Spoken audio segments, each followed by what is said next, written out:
নমস্কার বন্ধুরা, লক্ষ্মী রেসিপিতে সবাইকে স্বাগত। আজ আমি তোমাদের সাথে শেয়ার করছি ম্যারিনেটের ঝামেলা ছাড়াই আলু দিয়ে মাটন কারি। খুব কম তেল মশলা দিয়েই আজকের এই রেসিপিটা করছি। খেতে দারুণ লাগে। চলো শুরু করি রেসিপিটা। মাটন কারি রান্নার জন্য নিয়েছি 600 গ্রাম খাসির মাংস। মাংসটা ভালো করে ধুয়ে পরিষ্কার করে নিয়েছি।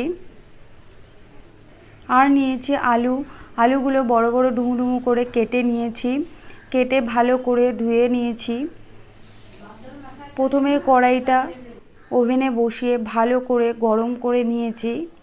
এরপর দিয়ে দিচ্ছি 2 টেবিল স্পুন সর্ষের তেল। খুব কম তেল দিয়েই আজকে রান্নাটা করব। তেলটা ভালো করে গরম করে নিয়েছি।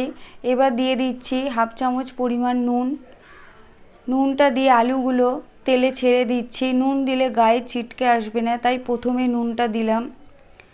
আলুগুলো নুন হলুদ দিয়ে 2-3 মিনিট ভেজে নেব।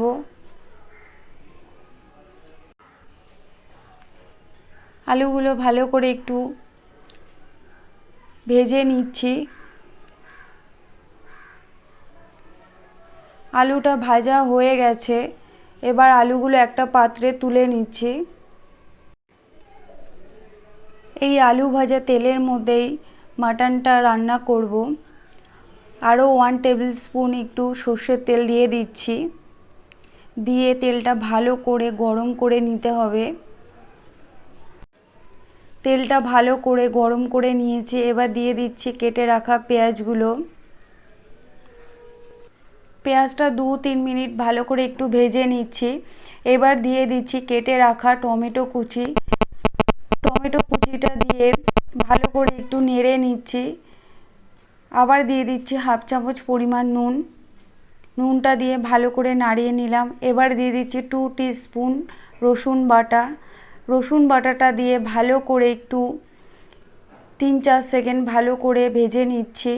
এবার দিয়ে দিচ্ছি বেটে রাখা 1 টেবিল স্পুন আদা বাটা, 2 টেবিল স্পুন কাঁচা লঙ্কা বাটা,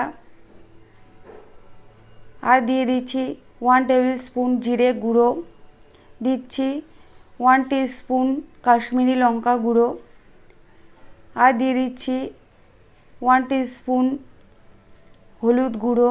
সব মশলা দিয়ে ভালো করে মিশিয়ে নিচ্ছি। মশলাটা ভালো করে 2-3 মিনিট কষিয়ে নিচ্ছি।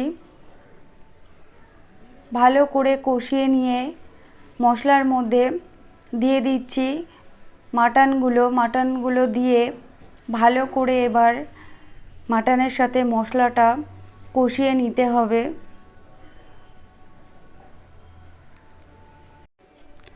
মাটনটা ভালো করে 4-5 মিনিট কষিয়ে নিয়েছি। মশলা যত কষানো হবে রান্নার টেস্ট তত বেশি ভালো হবে। মাটনটা ভালো করে কষানো হয়ে গেছে। এবার আমি প্রেসার কুকারের মধ্যে মাটনটা দিয়ে সেদ্ধ করে নেব। মাটনটা ভালোভাবে আমি কষিয়ে নিয়েছি। এবার কষানো মাটনগুলো একটা প্রেসার কুকারের মধ্যে ঢেলে দিচ্ছি।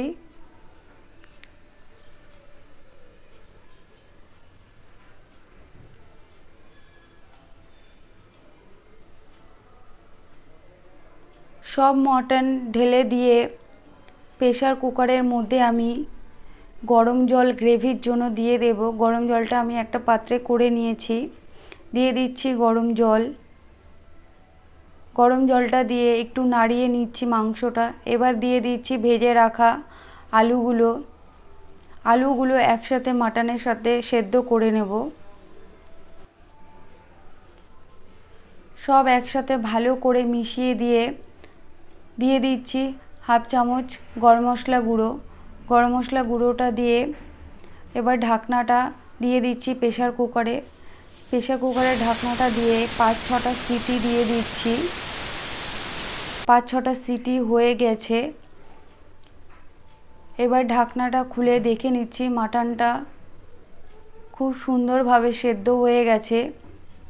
দেখতেও কত সুন্দর লাগছে, দেখেই খেতে ইচ্ছা করছে। গ্রেভিটা আমি একটু ফুটিয়ে নিচ্ছি। তোমরা যে পরিমাণ গ্রেভি চাইবে সেই পরিমাণে গ্রেভি রাখতে পারো। রান্নাটা আমার রেডি হয়ে গেছে।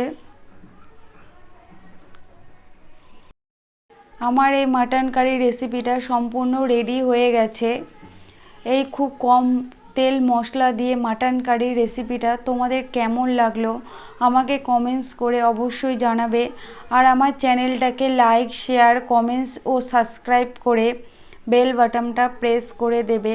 তাহলে আমি যখনই কোনো নতুন রেসিপি শেয়ার করব তোমাদের কাছে নোটিফিকেশন চলে যাবে। নমস্কার বন্ধুরা।